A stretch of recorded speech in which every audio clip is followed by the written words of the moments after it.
Because we know that there's a silent majority out there that they're looking at us and they must not have the courage of their conviction. Yeah, but first of all, as you know, that wasn't a debate. And, I was disappointed not to be part of that debate. Well, I was just at lunch and I decided to come down here because, there's nobody following me on Instagram anymore. So, I know a lot of friends that have they've become very unhealthy. They started eating more. And also they feel like they've lagged behind school, that they can't really go to college right now. And they're very afraid about this continuing. It's obviously not racist. The PPC is not a white nationalist party. If it was a white nationalist party, I wouldn't be here talking to you right now telling you to vote PPC.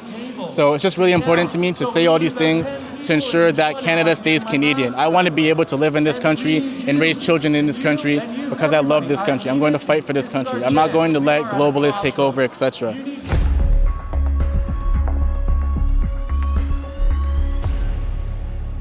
Warning, censorship. Warning, censorship. Any comment on everything about excluding you from the debates and how that came across to the Canadian people, how the candidates weren't willing to answer any questions that were accusatory of them? Yeah, but first of all, as you know, that wasn't a debate. And, I was disappointed not to be part of that debate. But after watching that debate, I didn't miss anything, and I believe Canadians also didn't watch that. I've been told that a lot of people were watching it for the first 15 minutes, and after that, they said, these guys are all the same on all these important issues, and they're not ready to fight for Canadians. Be like every Canadian before us. We have never lost a battle when our cancel culture. No! Say no to that! Miss, can we do an interview with you? It's like, we can still speak though. She couldn't even turn around. How sad. Ben, you want to tell us what you're doing here today? Well, I was just at lunch and I decided to come down here because, there's nobody following me on Instagram anymore. So I had to make my face seen. They let me speak. What'd you have to say? I just made some Theresa Tam jokes and some Trudeau jokes, and I thanked Rebel News for posting about me. I appreciate that. No problem. How do you feel about the turnout today? Do you think this is going to have an effect on passers-by? Yeah, I mean, Torontonians kind of suck, so they see it and then they're like, "What? This is evil." They're angry. It's like you're the angry one. I mean, Bernier was crossing the street and cars barely wanted to stop for him. That's the Toronto vibe. We're just a terrible place. What brings you out here today? The people. It's the people. I don't like what I'm seeing in our country, and we need to change. I'm in support of the PPC. I was volunteering for them for the past few days, and I'm really excited. I hope they do really well with this election. Yeah, I'm 100% in support of everything that Mac's is doing, and I'm really inspired to see this amount of Canadians that are joining this fight right now. No, I came here for the event. I was born in Toronto. I was raised here for 6 years, and then I moved away. So I drove an hour and 30 minutes to come here to see Maxime Bernier and the People's Party candidates. I actually already voted PPC. I voted for Maggie S., the candidate from Cambridge, Ontario. I've been very concerned about my freedom lately for this country because I've seen a trend. Our freedoms have been eroded for a long time, and my friends, family, they haven't really seen it because it's a slow, incremental change.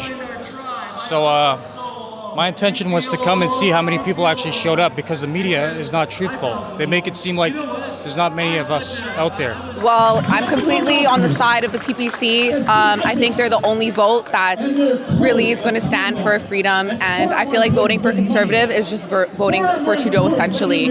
And really your vote matters.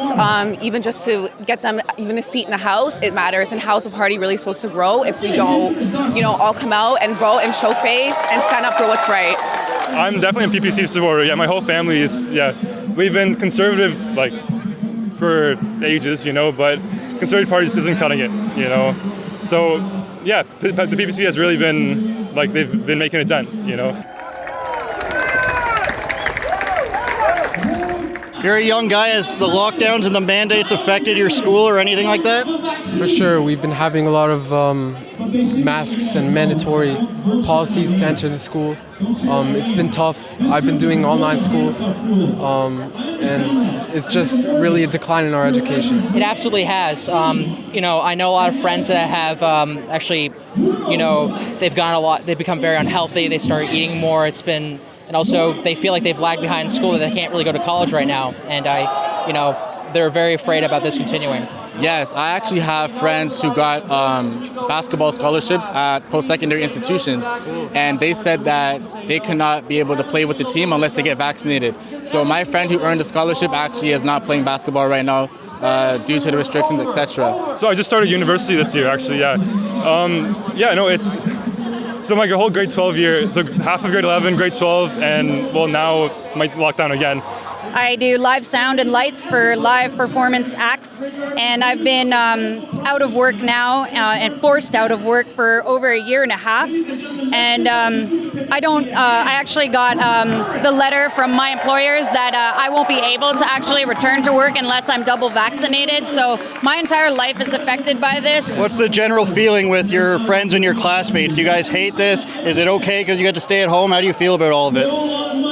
Actually, a lot of my colleagues, my friends, are in support of all the mandates and vaccines, and they're in support of what's going on, and that's what's being taught in schools, and they're being fed a narrative. So there's nothing much you can do about that. These are people who are going to be voting for our futures once they, turn 18, etc. So it's really important for me to stand up for the rights of all Canadians, to talk about right-wing politics and to clear all the misconceptions. It's obviously not racist. The PPC is not a white nationalist party. If it was a white nationalist party, I wouldn't be here talking to you right now telling you to vote PPC. So it's just really important to me to say all these things to ensure that Canada stays Canadian. I want to be able to live in this country and raise children in this country because I love this country. I'm going to fight for this country. I'm not going to let globalists take over, etc. Everyone that I talk to, like all the people that I've met at university so far, they're all on that same page of get the vaccine, we got to protect everyone. It's the same stuff we've been hearing this whole past 2 years, First in our country first. All right, guys, wrapping up with the PPC rally at the CBC. Our friends from CP24 are walking away. A huge turnout today. A few rears and jeers from the passersby, but overall very good energy going from the boat to the CBC. Not too much mainstream media coverage from what we could see, but it is what it is at the end of the day. If you guys are against vaccine mandates and vaccine passports, go to fightvaccinepassports.com. See you later.